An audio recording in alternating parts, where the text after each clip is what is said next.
Assalamualaikum warahmatullahi wabarakatuh. Halo teman-teman, pada kesempatan kali ini saya Alia Syiful Faiza akan membahas mengenai bagaimana memanfaatkan budaya perusahaan saat krisis serta peran penting public relation dalam mendukung hal tersebut. Topik ini penting untuk dipahami karena dalam dunia kerja, perusahaan tidak selalu berada dalam kondisi yang stabil. Ada kalanya perusahaan menghadapi masalah, bahkan krisis. Dalam situasi seperti itu, kekuatan internal perusahaan, khususnya budaya organisasi dan komunikasi, menjadi sangat menentukan. Baik, sekarang kita masuk pada bab yang pertama, yaitu pengertian budaya perusahaan. Pada bab pertama, kita akan membahas mengenai pengertian budaya perusahaan. Budaya perusahaan adalah sekumpulan nilai, kepercayaan, dan kebiasaan yang dimiliki oleh suatu organisasi dan dijalankan oleh seluruh anggotanya, baik pimpinan maupun karyawan. Budaya ini sangat mencerminkan bagaimana suatu organisasi, yaitu cara berpikir, cara bertindak, dan cara menyelesaikan permasalahan. Menurut Gunda, budaya organisasi merupakan sistem makna bersama yang mengatur aspek kognitif dan emosional anggota organisasi. Sementara itu, menurut Egershken, budaya organisasi adalah pola asumsi yang dipelajari oleh suatu kelompok ketika menghadapi masalah, baik dari lingkungan internal maupun lingkungan eksternal. Dan kemudian diajarkan kepada anggota baru sebagai cara yang benar dalam bertindak. Dengan demikian, dapat disimpulkan bahwa budaya perusahaan merupakan pedoman tidak tertulis yang mengarahkan perilaku anggota organisasi dalam mencapai tujuan bersama. Kita masuk yang B, budaya perusahaan dan strategi manajemen. 1. Peran budaya perusahaan.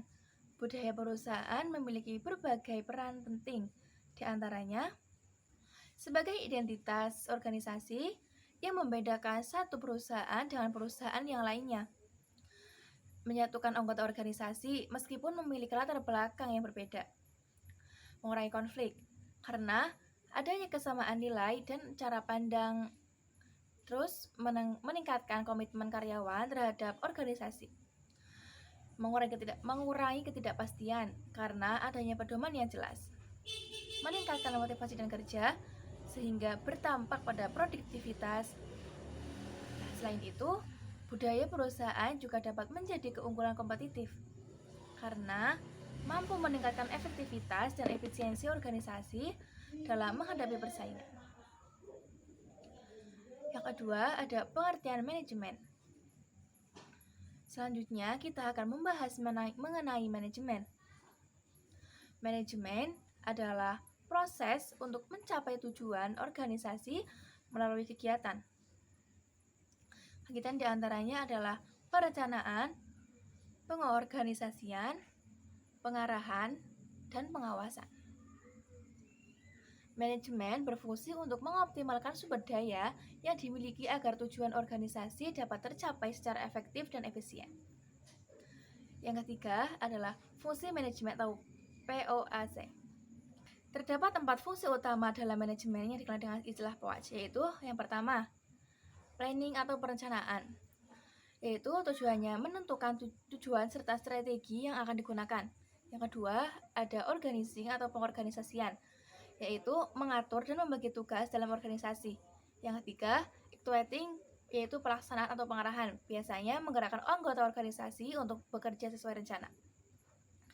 Yang keempat, ada controlling atau pengawasan, yaitu mengawasi dan mengevaluasi pelaksanaan kegiatan. Keempat fungsi ini akan berjalan lebih optimal apabila didukung oleh budaya perusahaan yang sangat kuat. Yang keempat adalah strategi manajemen atau 5 forces. Dalam menghadapi persaingan, perusahaan juga menggunakan strategi manajemen.